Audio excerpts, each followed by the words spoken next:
슬슬 한번 가봅시다.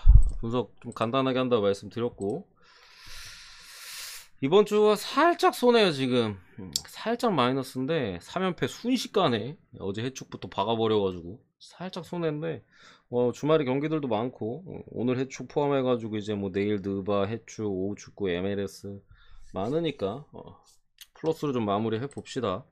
오늘 금액 살짝 쿵 올려서 가볼게요. 자,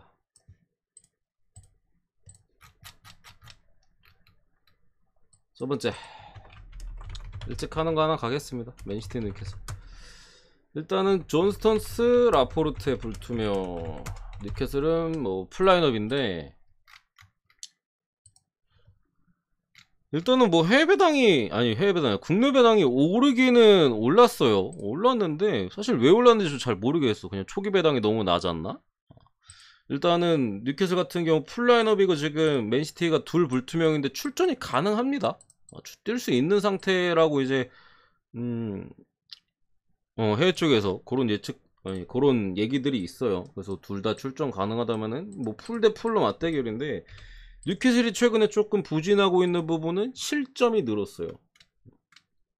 수비 라인에서의 안정감, 옛날만큼 확실히 단단하진 않아요. 물론 상대가 뭐 최근에 실점한 팀들이 뭐 특히 2실점, 맨유, 리버풀 상대로 이제 2골씩 먹긴 했습니다. 그 전에 뭐 본머스, 웨스트햄, 뭐 사우스햄튼전, 제가 볼 땐 사우스햄튼전을 이때 리그컵 있죠. 1월 말에 이때부터 뉴캐슬이 좀 경기력이 확 떨어졌어요. 왜 그런지 모르겠는데 일정이 이때 막 크게 타지도 않았는데, 사우스햄튼전 원정에서 1대0으로 이겼을 때 있죠. 이 경기부터 뭔가 매 경기 그 이후로 전부 다 뉴캐슬 경기를 보는데 왜 이렇게 못하지? 이 전보다 못하지? 항상 그런 생각을 했던 것 같아요. 그러면서 최근 4경기 연속 승리가 없고, 뭐 그전에는 뭐 본머스 뭐 이런 팀들한테도 어려웠고, 뭐 맨유랑 리버풀 상대로 뭐 리그컵과 각각 리그에서 또 무득점, 2연속 무득점이야. 이번 시즌 2연속 무득점이 있긴 있었겠지? 있긴 있었네. 워낙 수비팀이다 보니까 한 번 있었네 딱. 리즈랑 아스날 상대로. 지금 그런 상당히 어려운 흐름에 있는데, 개인적으로는 그래도 이거 배당이 오르긴 했는데, 그리고 해외 배당이 이게 진짜 좀 엄청 많이 올랐어요. 해외 배당은 1.5에서 6배당 사이에요. 1.55배당? 엄청 높은 거죠. 사실 맨시티 홈에서 1.5를 받는 건 웬만한 강팀 아니고 소요 안 받는데, 뉴캐슬이 약팀은 아닙니다만 물론 최근에 페이스가 안 좋잖아요. 그런 부분 감안했을 때 엄청 높게 받은 거예요. 엄청 높게. 아마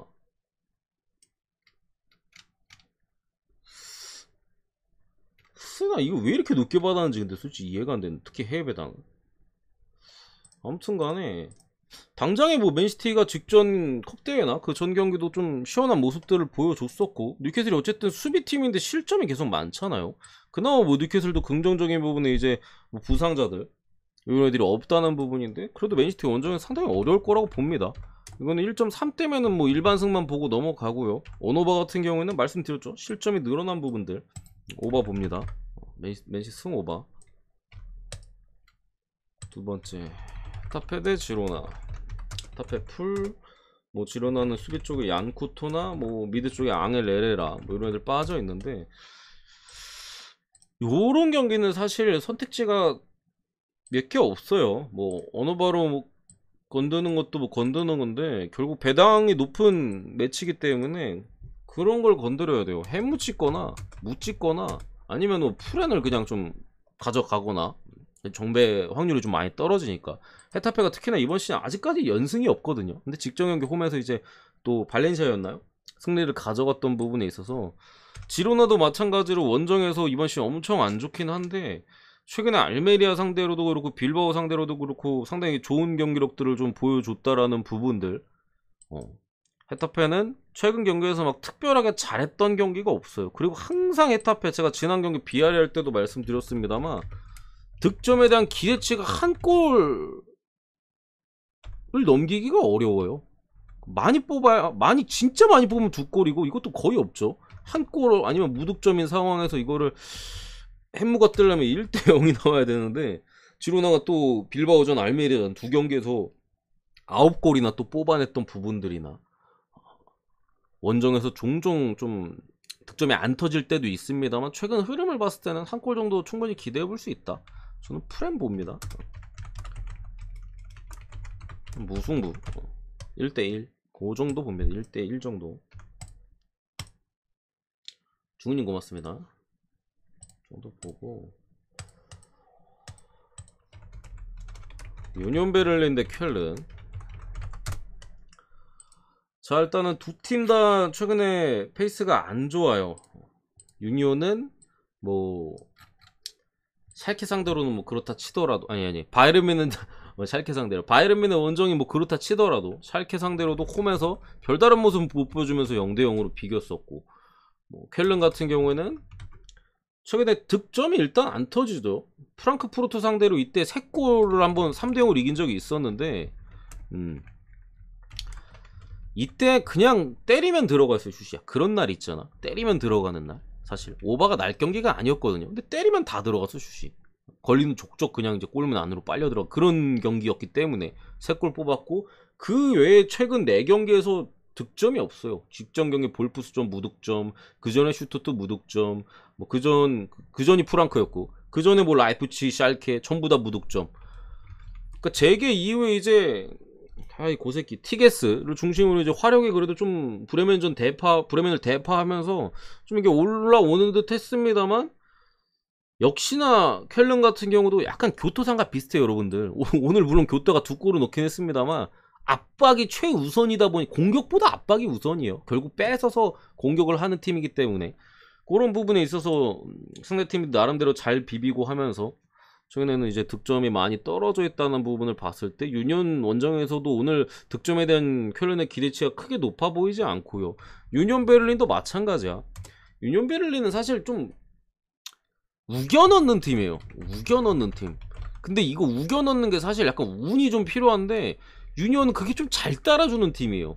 그러니까 일단 투지가 기본적으로 있기 때문에 한 발짝을 더 뛰잖아요, 남들보다. 그렇기 때문에 조금 더 운이 따른다고 해야 되나? 그러니까 본인이 열심히 뛰면서 운이 오는 거죠. 그런 식으로 이제 성적이 상당히 좋았었는데 유럽 대항전을 공교롭게도 병행하고부터 리그 2경기 연속 득점도 없고요. 아약스와의 유로파 매치 있잖아요. 그 이후에 뭐 득점도 없고 당연히 승리도 없죠. 그런 좀 아쉬운 흐름 속에서 제가 볼 때는 이 경기는 뭐 기본적으로 쾰른의 기세를 좀 감안했을 때는 유니온이 그래도 홈사이드가 맞다고 보여지긴 합니다만 저는 언더가 더 좋아 보입니다. 양팀의 최근 흐름이나 조금 더 지쳐있는 부분들, 물론 어느 정도 휴식기가 좀 있긴 했습니다만 유니온 베를린은 또 이제 주중에 유로파 일정을 소화해야 되는 부분들, 이런 부분 좀 봤을 때 저는 언더. 결장자를 말씀 안 드렸는데 유니온 이제 수비 쪽에 루시옹, 기셀만 불투명에 나올 것 같고요. 쾰른은 기존의 부상자들 그대로입니다. 그냥 뭐 킬리안 페데르센, 뭐 중앙수비나 사이드백 자원들 원래 빠지던 애들 그대로 빠져 있어요.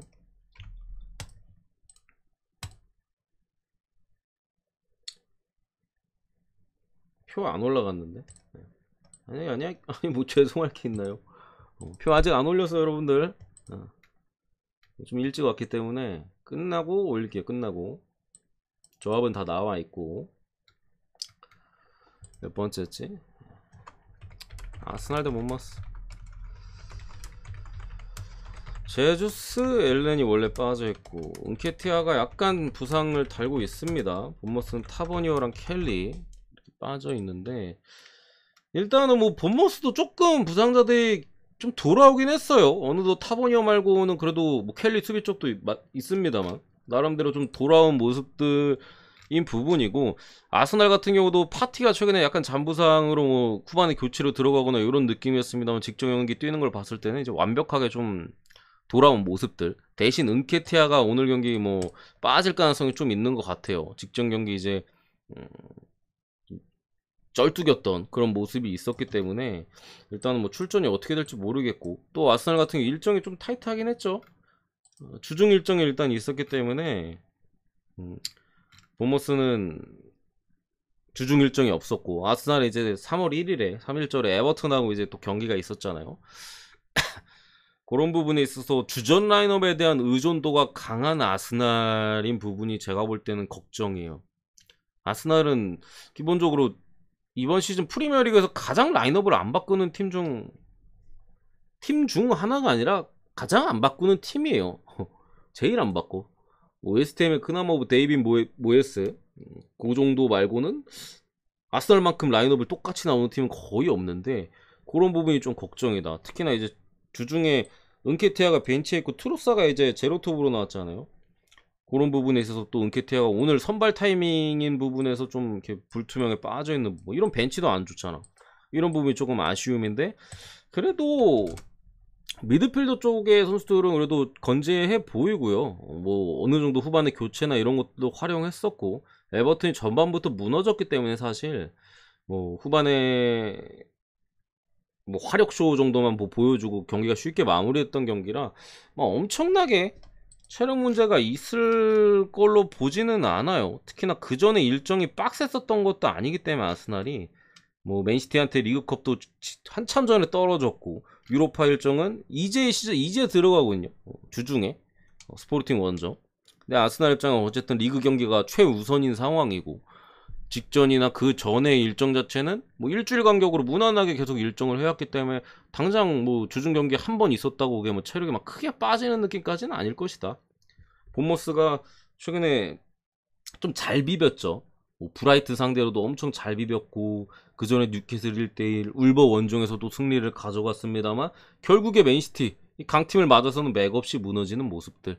지금 아스날 같은 경우 다시금 본 궤도에 올라있는 모습이고 특히나 앞선에서의 좀 골 결정력이 좋아요. 은케티아 빼고 뭐 사카 같은 경우도 한 번 오면 그냥 바로 마무리. 마르티넬도 마찬가지고 이 경기는 또 아스날이 충분히 잡을 수 있다고 생각합니다. 아스날 1마인 정도까지는 가능할 것이다. 승 1마인.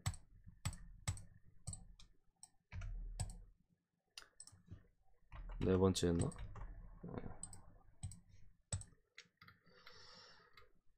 다섯 번째로 보험 한번 갈까요? 보험.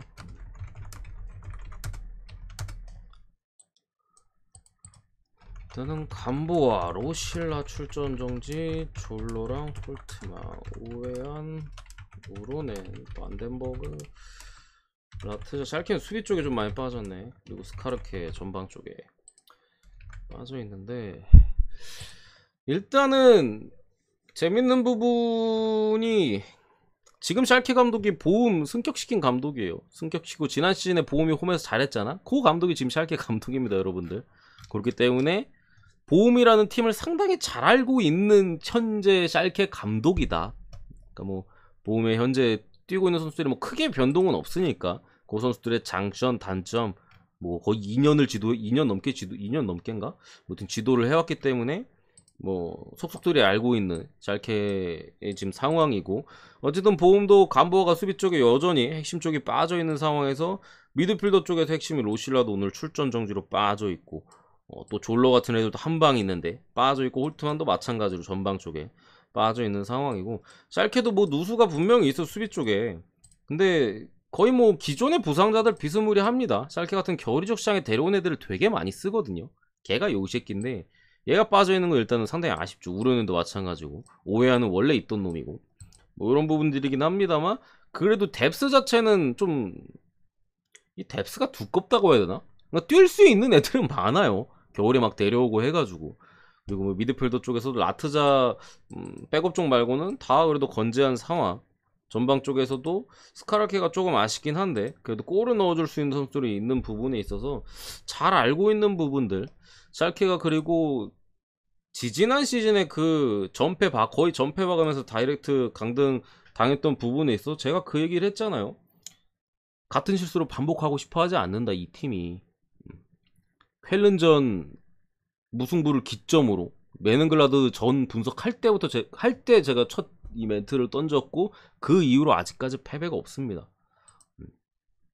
저는 그리고 그 이후에 샬케 반대를 본 적이 없어요. 기본적으로 계속 샬케 프렌 쪽이나 아니면 이제 아니다 글라드바우저는 반대 이제 별점 하나 주면서 조심하라고 말씀드렸었고 뭐 볼프스 유니온은 언더 봤었고 뭐 그런 사이즈인데, 슈투트도 반대 보긴 했었는데 이때도 별점 하나긴 했습니다만, 뭐 그런 식인데, 이건 어쨌든 감독이 잘 알고 있고 양 팀이 서로 간에 뭐 누수가 있긴 합니다만, 제가 볼 때는 해볼 만한 매치 같아요. 샬케가 특히나 그래도 수비 쪽의 안정감은 분명히 가져오고 있거든요. 지금 보면 홈에서 그래도 공격력이 나쁘지 않긴 합니다만, 수비 쪽이 여전히 불안한 흐름 속에서 프렌 정도면 충분히 해줄 수 있을 것이다, 이렇게 봅니다. 자, 넘어가고요.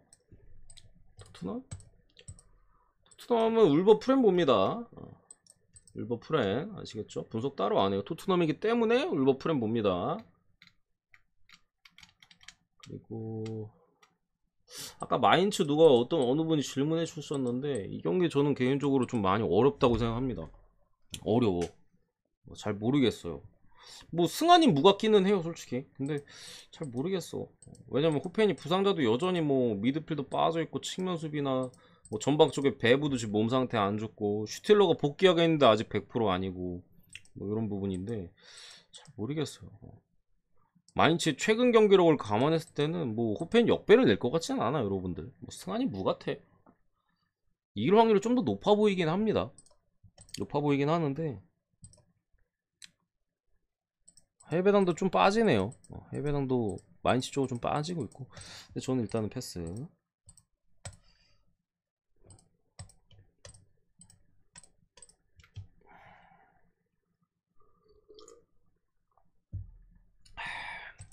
몇 번째 했노? 6번째구나.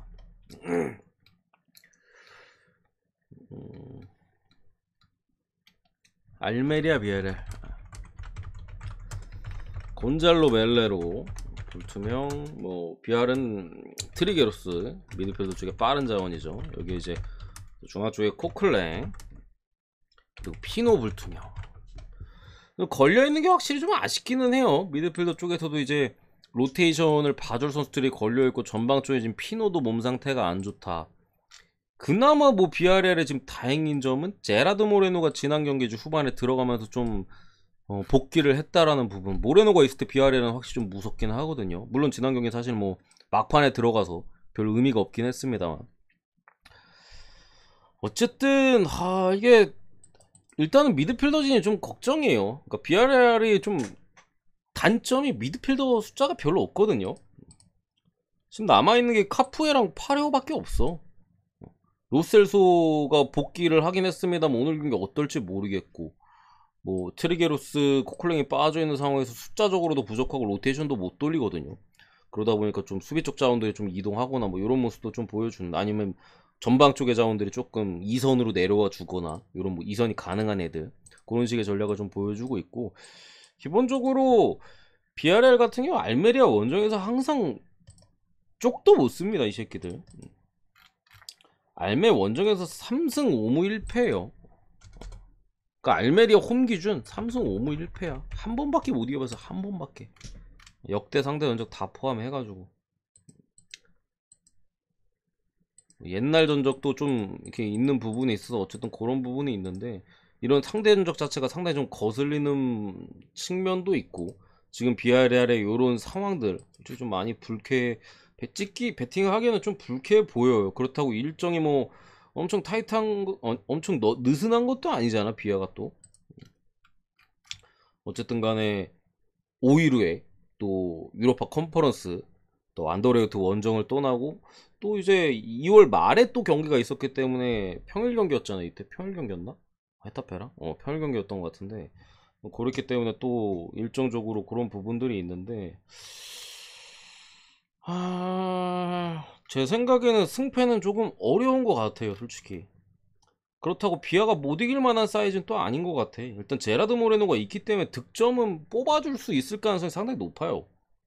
모레노가 있을 때 무득점한 걸 거의 본 적이 없어. 한 골 내지 최소 두 골, 아니 최소 한 골 내지 두 골까지 충분히 기다려줄 수 있는데, 오늘 유튜브 켜져 있는데요. 아니 화면에 있잖아. 182분 보고 계시네. 켜져 있어요. 그런 부분들인데, 그래도 굳이 보면은 그래도 홈 알메 사이드 일단은 보고, 언어바가 나쁘지 않아 보이는데 이 경기 다득점 보겠습니다. 다득점 모레노가 복귀한 비아레알은 언더는 좀 찍기 힘들다. 알메도 홈에서 충분히 득점이 가능한 팀이고 비아레알의 떨어진 중원에서의 기동력 그런 부분을 좀 잘 활용한다면 양 팀이 좀 난타전 양상으로 오버가 역배잖아요. 그런 부분에서 조금은 메리트가 있지 않을까 이렇게 봅니다.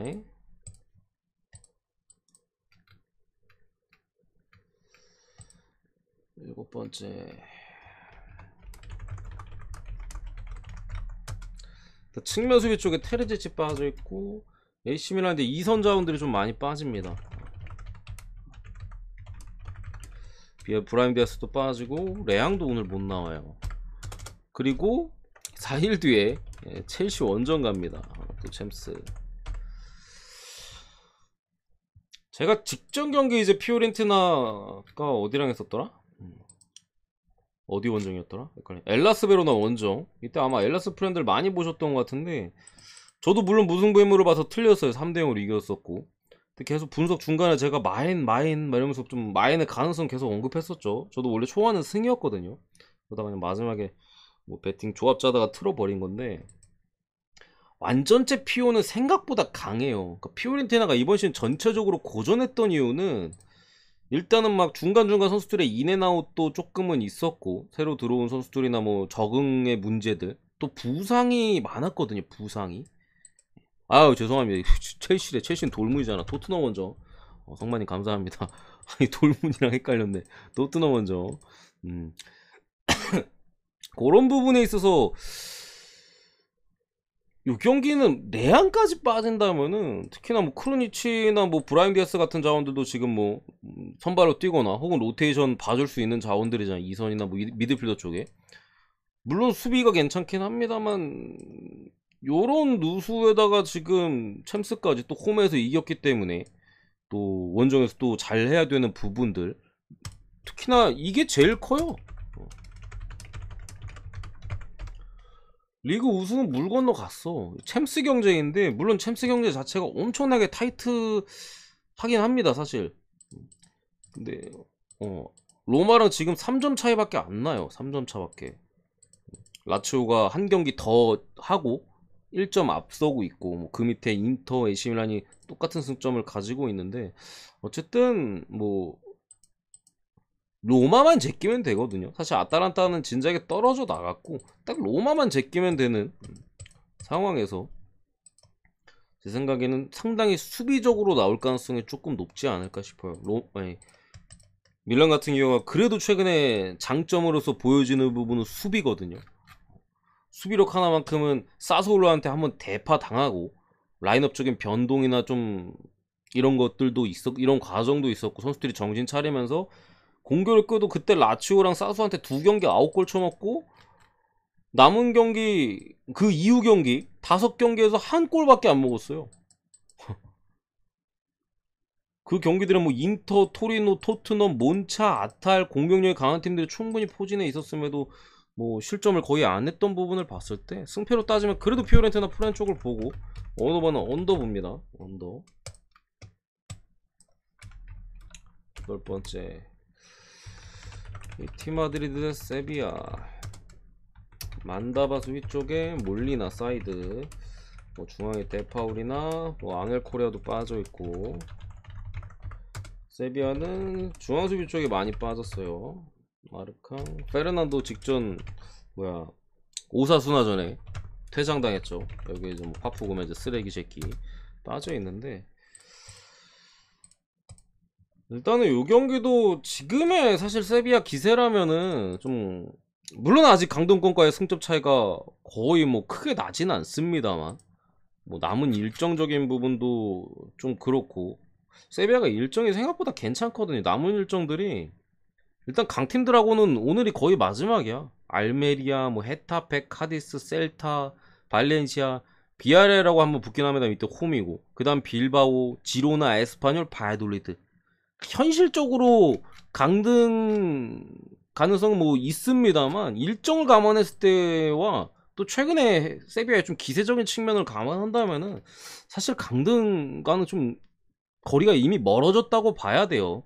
순위적으로 승점적으로만 지금 차이가 안 날 뿐이지 현재 세비야의 기세나 일정을 봤을 때는 좀 많이 멀어진 상황에서 오늘 경기보다는 저는 5일 뒤에 있을 페네르바체와의 이제 유로파 경기에 조금 더 신경을 쓸 가능성이 높다고 생각합니다. 어쨌든 유로파에서만큼 세비야는 또 상당히 매서운 팀이고 만에 하나 우승하면 또 챔스를 갈 수 있잖아요. 사실 근데 가능성은 떨어지긴 합니다만 어쨌든 지금 리그에선 자력으로 갈 수가 없는 부분들, 이런 부분도 감안했을 때 AT가 충분히 잡을 수 있어 보인다. AT 승. 첫 번째 슈투트가르트 대 바이에른 뮌헨. 보르나 소사. 일단 소사 빠진 게 커요. 측면 쪽에. 소사 같은 경우 슈투트의 상당히 핵심이죠. 빠져있고 전방 쪽에도 득점력이 좀 구일하시 빠져있고, 여기에 이제 또 소사와 비슷한 자리를 또 공유하는 일본 놈 한 명 또 불투명 떠있고요. 미네는 뭐 노이어나 루카스 헤르난데스 여전히 빠져있고, 뭐 마즈라위랑 뭐 사네 정도 불투명인데, 요 정도 선에서는 충분히 바이에른 뮌헨이 잡을 수 있다고 보여집니다. 지금 도르트문트한테 1위 자리를 일단 내주기도 했거든요. 내준 부분에 있어서 모라타? 제가 모라타 얘기는 안 했는데 모라타 나옵니다. 나와요. 뭐 그런 부분에 있어서 뮌헨 승, 뮌헨 1마인까지. 아무리 그래도 지금 돌문이 1위인 상황에서 이게, 저는 근데 솔직히 배당 이거 왜 올랐는지 나 잘 모르겠어. 그러니까 슈투트가 최근 경기력이 만만치 않긴 하거든요. 만만치 않아요. 생각보다 좀 잘 비비고 잘 싸워주는데, 아니 보르나, 아니 참 한 명 빼먹었다. 뮬러도 없어. 주전 키퍼 빠졌고 팀 내 핵심 빠졌고 전방 쪽에서도 최다 득점자 빠져있는데 이게 배당이 왜 오를까? 여러분들 뭐 아시는 거 있으신 분 계신가요? 저는 왜 오른지 잘 모르겠거든요. 이게 배당이, 이것도 해외 배당 1.5까지 올랐어요. 왜 이렇게 올랐는지 나 근데 잘 모르겠어 이유를. 라이프치랑 뭐 돌문이랑 붙는 것도 아니고, 뭐 그런 부분에 있어서 그냥 뭐 개의치 않고 그냥 이 사이드로 보겠습니다. 배당 추착이라고? 맞아? 어제는 배당 불안한 거 다 터졌는데? 어제 내가 나폴리 왜 안 갔는 줄 알아요? 주력으로? 배당이 불안해서. 구매율이랑 배당이 존나 터질 것 같아가지고 별점은 높게 줬는데 주력으로 안 간 거야. 그래서 니스랑 소시에다드도 해외 흐름이 불안해서 둘 다 안 갔잖아. 주력으로 변화구를 던졌고 뭐 똑같이 부러졌습니다만. 국내 오늘 일단 맞춰봅시다. 오늘 해충 맞춰봅시다. 나도 이번 주 살짝 손해, 진짜 한 틱 손해인데 오늘 먹고 플러스로 돌아섭시다. 3연패를 순식간에 박아버렸어. 3연패를. 그래서 그런가? 챔스 일정 때문에. 홈에서 하는데 롯데요? 절대 안 돌릴걸요? 내가 봤을 때는. 돌려도 핵심들은 나올 것 같은데? 이게 뭐 원정 경기도 아니고 홈 경기에다가 원정에서 이겼고, 뭐 굳이 생각하면은 챔스 때문인 것 같긴 하다. 올라가는 게 그래도 상대가 8이긴 하잖아요. 또 은바페 초반에 매섭기도 하고. 그럼 천천히 보내드릴게요. 뭐 한 7시 늦으면 8시. 여기까지 하겠습니다. 여기까지. 영상 여기까지.